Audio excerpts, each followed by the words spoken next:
So just a few weeks into his regular season tenure as the head coach, I am very, very impressed by Deion Sanders. And I may add, he may be one of the best coaches in the country. And that is a lot to talk about, especially coming off of a less than stellar performance against Colorado State, who, let's just be frank, is not a good football team.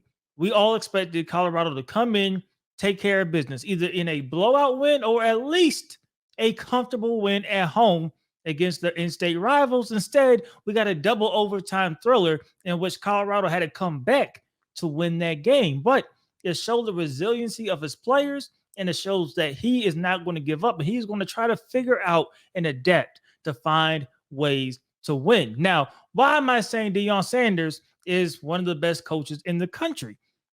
We know he's not running his offense, not running the defense.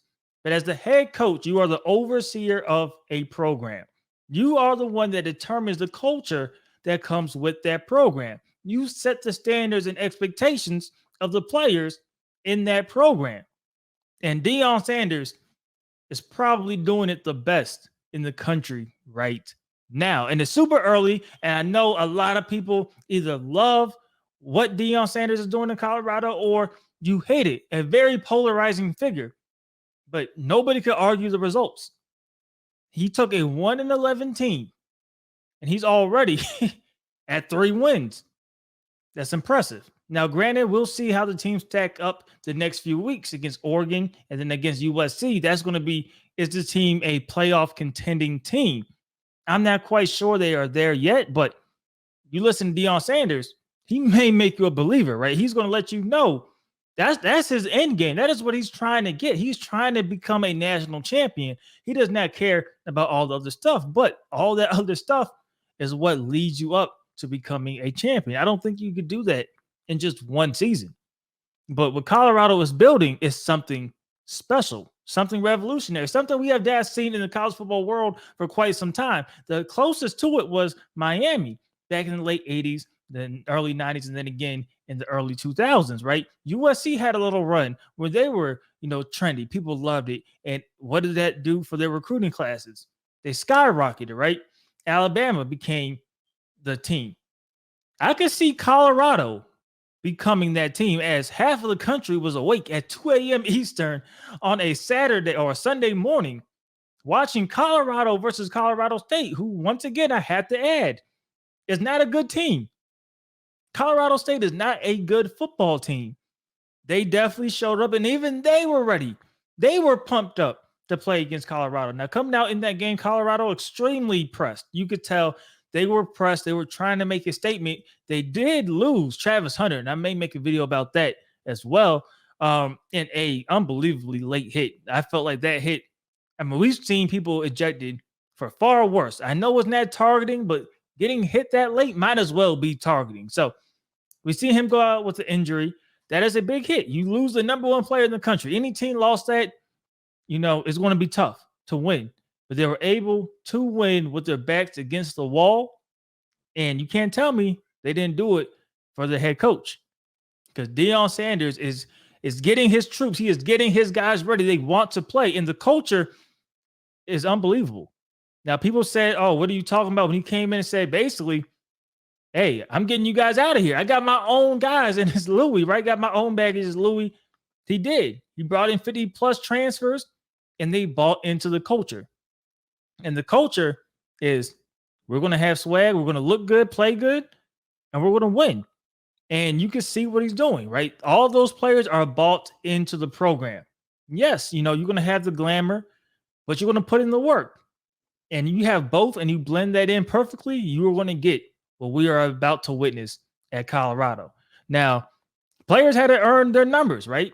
You were not allowed to win number 0. If you were number 1, you were a dog. If you had a single-digit number, you are a dog, right? Like, you had to earn everything at Colorado, and that is the beauty of it, because people say kids these days, they just want everything given to them. Not necessarily. They will work.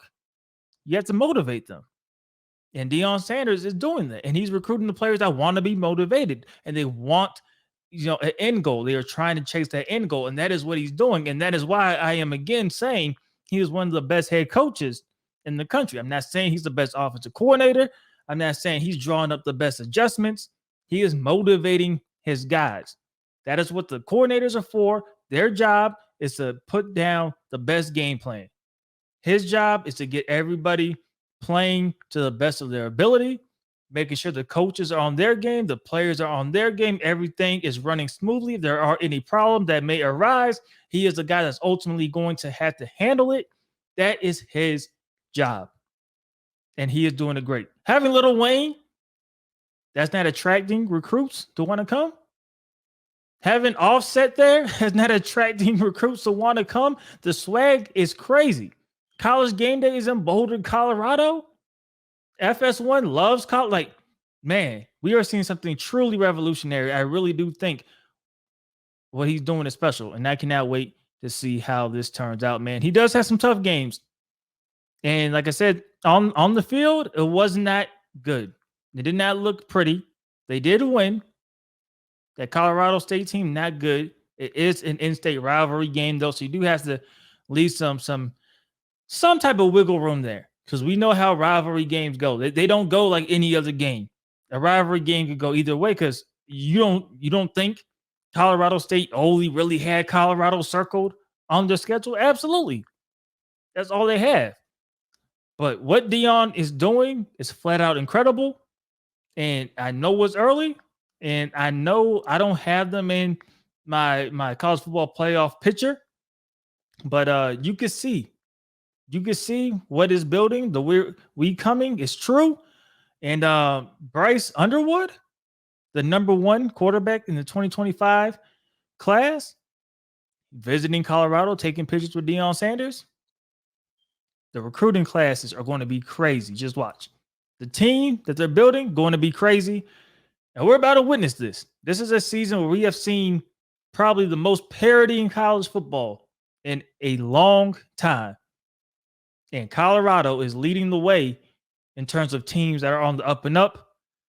And they are going to disrupt the college football world. And a lot of coaches, a lot of fans, and a lot of players that are on the other side are going to hate it. But we're going to get a 30 for 30 documentary on this one day, man. So you guys let me know what you guys think about that in the comment section below. Are you a fan of what Deion is doing in Colorado? Do you not like it? It is against the tradition.